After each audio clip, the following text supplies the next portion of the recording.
ವಿಧಾನಸಭೆ ಅಧಿವೇಶನದಲ್ಲಿ ಮೊಟ್ಟೆ ವಿಚಾರ ಸದ್ದು ಮಾಡಿತು. ಮೊಟ್ಟೆ ಸುರಕ್ಷಿತವಾ? ಈ ವಿಚಾರದ ಬಗ್ಗೆ ಉತ್ತರ ಕೊಡ್ಲಿ ಅಂತ ಸದನದಲ್ಲಿ ಬಿಜೆಪಿ ಶಾಸಕ ಸುನಿಲ್ ಕುಮಾರ್ ಪ್ರಶ್ನೆ ಮಾಡಿದ್ದಾರೆ. ವಿದ್ಯಾರ್ಥಿಗಳು ರಾಜ್ಯ ಜನರಿಗೆ ಈ ಬಗ್ಗೆ ಹೇಳಲಿ ಅಂತ ಸುನಿಲ್ ಆಗ್ರಹಿಸಿದ್ದಾರೆ.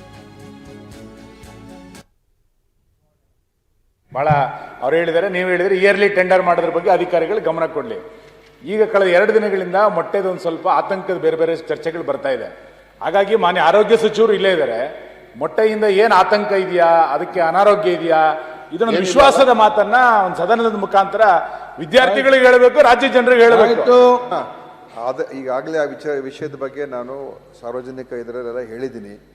ಯಾವುದೇ ರೀತಿ ಆತಂಕ ಪಡಬೇಕಾಗಿಲ್ಲ. ಅದು ಯಾವುದೋ ಒಂದು ಕಂಪನಿ ಎಗಾಸ್ ಅಂತ ಇರುವಂಥ ಕಂಪನಿ ವಿಚಾರದಲ್ಲಿ ಆಗಿರುವಂಥದ್ದು ಆ್ಯಂಟಿಬಯೋಟಿಕ್ ಯಾವುದು ಉಪಯೋಗ ಮಾಡ್ಬೋದು ಮಾಡಿದ್ದಾರೆ ಅಂತ. ಅದು ಕೇಂದ್ರದ ಫುಡ್ ಸೇಫ್ಟಿ ಅವರು ಕೂಡ ನೋಡ್ತಾ ಇದ್ದಾರೆ, ನಾವು ನೋಡ್ತಾ ಇದ್ದೀವಿ. ಕಳೆದ ವರ್ಷ ನಾನು ಸುಮಾರು 147 ಮಾದರಿಗಳನ್ನು ನಾನು ಪರೀಕ್ಷೆ ಮಾಡಿಸಿದ್ದು. ಅದರಲ್ಲಿ ಒಂದೇ ಒಂದು ಮಾತ್ರ ಫೇಲ್ ಆಗಿತ್ತು, ಮಿಕ್ಕಿದ್ದೆಲ್ಲ ಚೆನ್ನಾಗಿತ್ತು ಕ್ವಾಲಿಟಿ. ಹೋದ ವರ್ಷ ನಾವು ಟೆಸ್ಟ್ ಮಾಡಿದಾಗ ಮೊಟ್ಟೆಗಳದೆಲ್ಲ. ಸೊ ಅದರಿಂದ ಯಾವುದೇ ಆತಂಕ ಪಡಬೇಕಾಗಿಲ್ಲ. ಮೊಟ್ಟೆಗಳು ಕೊಡ್ಬೋದು, ತಿನ್ಬೋದು, ಅದು ಒಳ್ಳೆಯ ಆರೋಗ್ಯಕ್ಕೆ ಒಳ್ಳೆಯದು. ಅದಕ್ಕೋಸ್ಕರ ಅದು ನಿಲ್ಲಿಸುವಂಥದ್ದು ಬೇಡ ಮಾನ್ಯ ಸಭಾಧ್ಯಕ್ಷ. ಮೊಟ್ಟೆದು ನಮಗೆ ಇದೆ, ನನಗೂ ಕೂಡ ಅದು ಒತ್ತಡ ತುಂಬ ಇದೆ. ಆದರೆ 2 ದಿವಸ ಮೊಟ್ಟೆ ನಾವು ಸರ್ಕಾರದಿಂದ ನಾವು ಹಣ ಕೊಡ್ತಾ ಇದ್ದೀವಿ.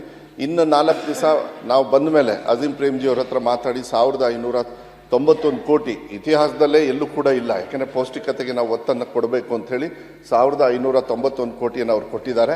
ಅವ್ರ ಜೊತೆನೂ ಕೂಡ ನಾನು ಚರ್ಚೆ ಮಾಡ್ತಾ ಇದ್ದೀನಿ. ಅವರು ಕೂಡ ಒಂದು ವಿಶ್ವಾಸದಲ್ಲಿದ್ದಾರೆ. ಈ ಮುಂದಿನ ಅಕಾಡೆಮಿಕ್ ಇಯರ್ ಒಳಗೆ ಒಂದು ಫ್ರೇಮ್ವರ್ಕ್ ಗೊತ್ತಾಗುತ್ತೆ. ಯಾಕೆಂದರೆ KPS ಎಲ್ಲ ಇದೆಲ್ಲ ಮಾಡಿರೋದ್ರಿಂದ ನಮಗೆ ಯಾವ ರೀತಿ ಇದನ್ನು ಸ್ವಲ್ಪ ಹೆಚ್ಚಳ ಮಾಡಬೇಕು ಅಂತ ನಾನು ವೈಯಕ್ತಿಕವಾಗಿದ್ದೀನಿ. ಸೊ ಅವ್ರ ಕನ್ಸರ್ನ್ ತೊಗೊಬೇಕು. 2 ದಿವಸಕ್ಕೆ ನಾನು ಮೊಟ್ಟೆನ ಜಾಸ್ತಿ ಮಾಡೋದಕ್ಕಾಗೋದಿಲ್ಲ. 2 ದಿವಸಕ್ಕೆ ನಾನು ದುಡ್ಡನ್ನು ಜಾಸ್ತಿ ಮಾಡೋಕ್ಕಲ್ಲ. ಅವ್ರು ಜಾಸ್ತಿ ಹಣ ಜಾಸ್ತಿ ಇದರಲ್ಲಿ ಒಂದು ನೀವು